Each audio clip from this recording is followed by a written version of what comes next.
What is up, everybody, and welcome back to the channel that is everything tactical shooter, military simulator, and historic gaming, and certainly everything Post-Scriptum.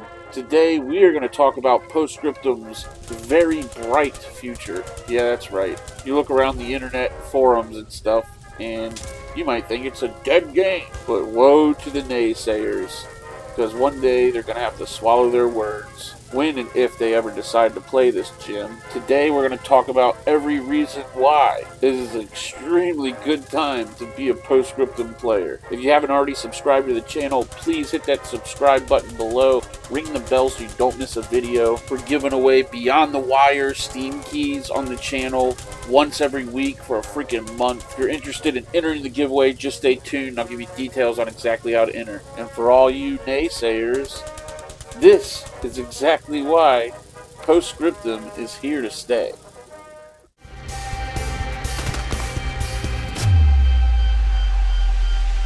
So not only do we have another Chapter 2 Battle of France Early War map coming, the Maginot Line, there's also been a whole nother chapter announced, Chapter 4, and the Battle of Bulge, bringing all new winter snowy terrain to the game that we've yet to see.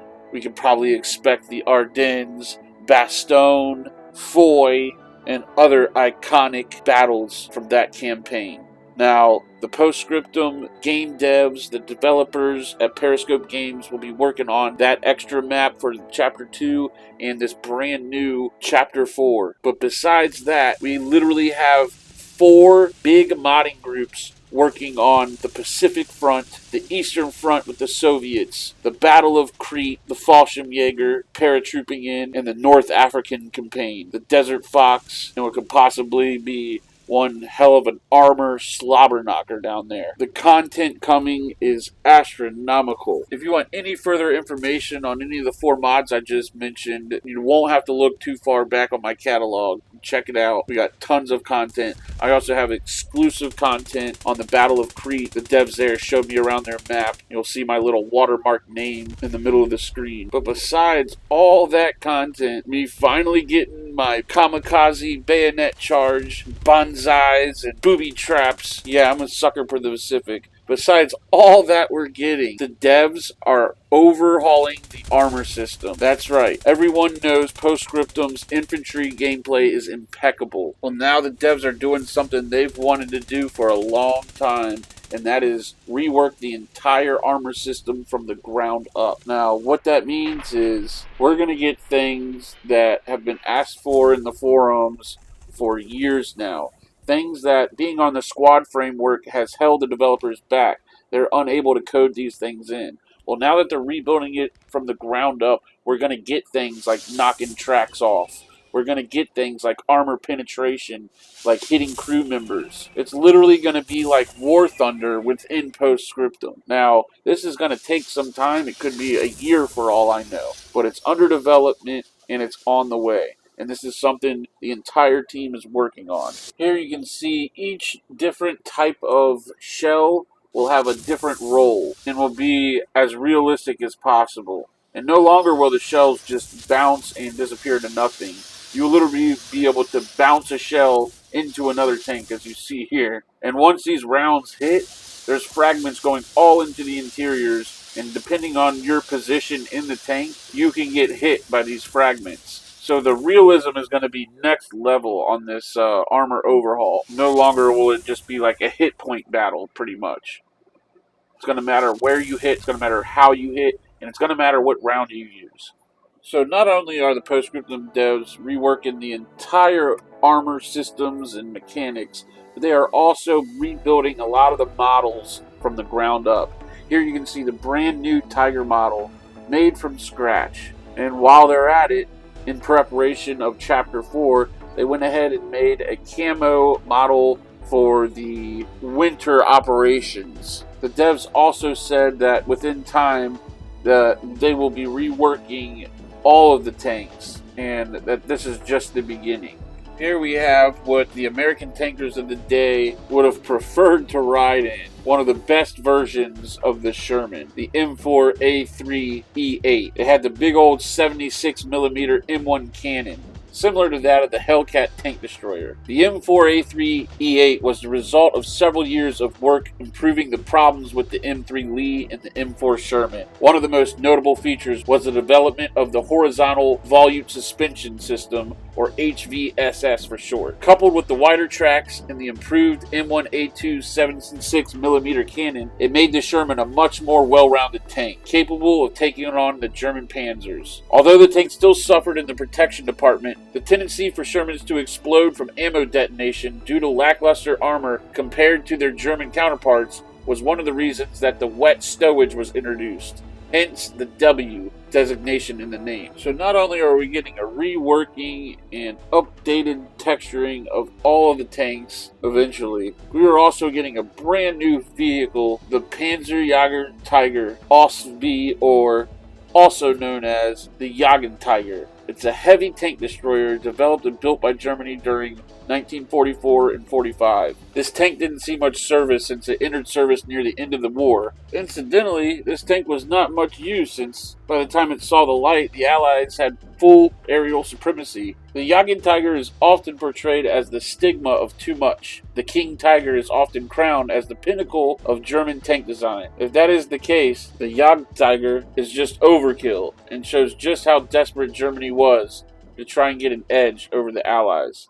So we got a whole reworking of this armor system coming. You can expect completely different handling. Each tank is going to handle different. I would imagine it'll be much improved. Each shell is going to be completely different. It's really going to matter what you put in that barrel before shooting. It's really going to matter where you hit the enemy tank now. You're going to see a lot of people going for just like trying to detract the opposing tank just to make them immobile. You hit them one good time with an AP round in the track, you consider that track busted. However, the devs did say that you would be able to get out of the tank and with your wrench fix the track. Of course, you'll be exposed to small arms fire at that point, but it would be your only chance of fixing the track and RTB, return to base, to further fix the damage. Now, not only the armor interacting with armor is going to be completely overhauled, but I would imagine the way the infantry interacts with the armor, you're going to see some new things with that. How the AT systems work, everything's going to change. And like I said in the beginning, the infantry gameplay in this game is impeccable. Once Periscope Games and the Post-Scriptum devs bring this armor gameplay up to par with the infantry, I can really see this game being something to behold. So what is it that you would like to see within this new armor system and mechanics? Maybe the sticky bomb from Saving Private Ryan. You want to take your sock off, pack some TNT into your sock, and put black tar on the outside and be able to slap it onto a tank. That would actually be pretty cool. Or maybe you'd like to be able to jump on top of the freaking thing and pull the hatch open. I remember Crismo talking about that. He mentioned it would be cool if you had a locking mechanism, like of course the tanks did. And if you were dumb enough to forget to lock your hatch, then an opposing team member could come up, climb on top, and open the hatch and pull your sorry ass out execution style, or just drop a grenade in. But anyway, I could go all day probably rambling. A good thing I don't know the devs, I'd drive them insane. But if you could pick something to add to this whole system, what would it be? Let me know down in the comments. Should the AT be nerfed? Or maybe harder to use? I want to see these rounds ricochet and blow infantry next to the tanks into pieces. I'm pretty sure that's how it's going to work. But let me know down in the comments, what do you want to see with this new armor overhaul? Alright guys, if you have yet to see Beyond the Wire, basically Squad and Post-Scriptum's World War I sister game, you have got to check it out. It's on sale right now for $22 and some change, I believe. But if you're broke, don't worry. I got a few copies to give away over the next month or so. We're going to be doing a lot of this content in the coming month or so. They got a lot of cool stuff added to the game, and we're going to try and go over all of it. If you haven't seen it yet, check out my last video. I run around with the Lewis gun, and that thing is just unfair. I'm getting you up, Cheerful. Hold on. You're going to live, kid. You're going to live. But yeah, if you haven't played this game yet, definitely give it a try. It's a lot of fun. and definitely the most chaotic of the 3 games. I mean, this game is just pure mayhem. If you want to enter in the giveaway to win this puppy, it's real simple. All you got to do is like this video, subscribe to my YouTube channel, and join our little Discord community we're trying to get going. The Boogie 5 Gaming Etc. Discord channel is linked right below. Come through, say hi. But the most important step to enter this giveaway is drop a comment, and within your comment, say anything, but within your comment, leave your Discord name and number. That's going to be like your ticket stub. I've had people in the past try to steal other people's keys, and that's not going to happen again. Alright guys, good luck to everybody that enters. And like I said before, I'm not going to come track you down if you win. You have to actually watch the videos. I will give you this one clue though. I will announce the winner at the end of the week. So it's going to be Friday, Saturday, Sunday, and if I'm really slacking, Monday. Somewhere around there, at the end of the week, the last video I make of each week, I'll be handing out a Beyond the Wire key. So good luck to everybody again. I want to thank each and every one of you for watching. The channel finally has memberships available, so if you'd like to support the channel further, click that little blue join button. Ignore that video because we've totally figured out what's going on. We got exclusive content. I just made a video about how I was possibly the first person to play Pokemon in possibly America. I want to do cool little personal videos like that for the exclusive like Patreon side of things. The next video I'm going to do like that is going to be how I got into PC gaming. I'm 36 years old and I was there at the very beginning. Just little interesting gaming stories like that. It's more or less you supporting the channel, but I want to, give you a little bit of content extra and appreciation, because I do. I appreciate each and every one of you. And if you don't have the money to spend, I understand. Just like and comment. It helps a lot for the algorithm. Give a shout out to my current channel members. Thank you guys so much. Oh yeah, one more thing before I go.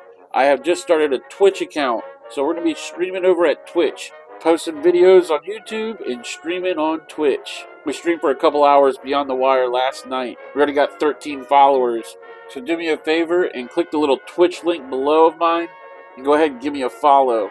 Thank you guys so much. Y'all be good to each other.